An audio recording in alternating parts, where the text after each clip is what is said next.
Boa tarde, gente. Hoje a gente vai falar um pouco sobre a regionalização, sobre a divisão do mundo em continentes. O primeiro grande continente que a gente teve foi a Pangeia. E o que é um continente? Um continente é uma grande porção de terra imersa, ou seja, em cima da água, cercada por mares e oceanos. Então, dentro desse critério, o primeiro grande continente que a gente teve na Terra foi a Pangeia, que era a junção de todos os continentes que a gente tem hoje em uma massa continental só. E com o passar do tempo, essa grande massa continental ela foi se dividindo, ela foi se fragmentando. E o que fez com que essa massa continental se fragmentasse? Foi o movimento das placas tectônicas. Então, o movimento das placas tectônicas fez com que essa grande massa continental começasse a se mover e, com isso, se fragmentasse. E aí, a primeira fragmentação que a gente teve foi a Pangeia se fragmentando em uma parte Laurásia e em outra parte Gondwana.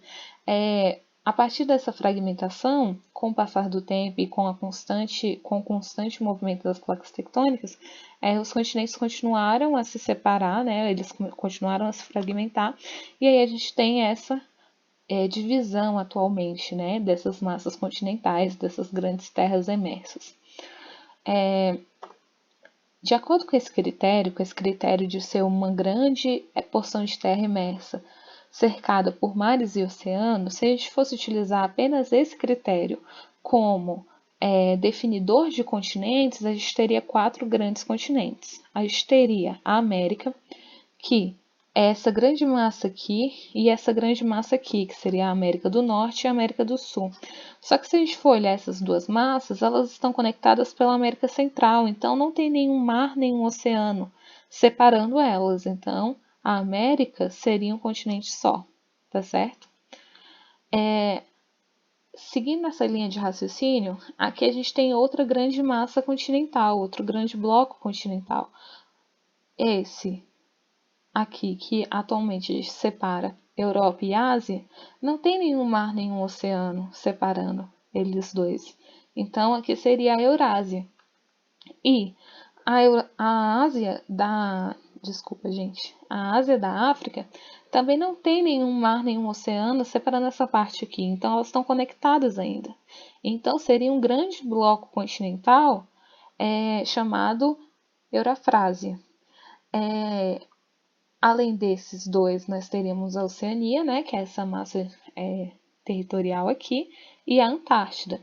É importante também a gente saber que a Oceania estava conectada a essa massa da Antártida, a esse bloco aqui.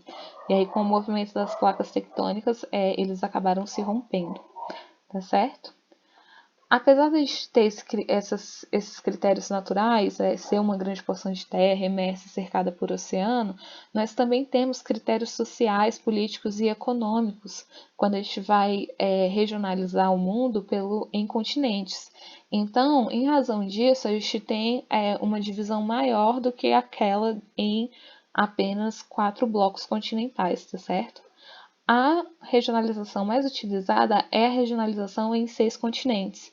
Então, nós teríamos a América, que seria essa grande massa continental aqui, a África, a Europa, a Ásia, a Oceania e a Antártida, tá bom? Outra regionalização, outra divisão em continentes muito utilizada é a que separa a América do Norte da América do Sul. Então, nessa regionalização, nós teríamos 7 continentes: a América do Norte, a América do Sul, África, Europa, Ásia, Oceania e Antártida. Existem alguns autores que definem como um dos critérios para ser considerado um continente ser habitável, poder ter uma habitação humana, ter grandes povoamentos humanos. Dentro dessa perspectiva, a Antártida não seria considerada um continente, então nós teríamos apenas 5 continentes.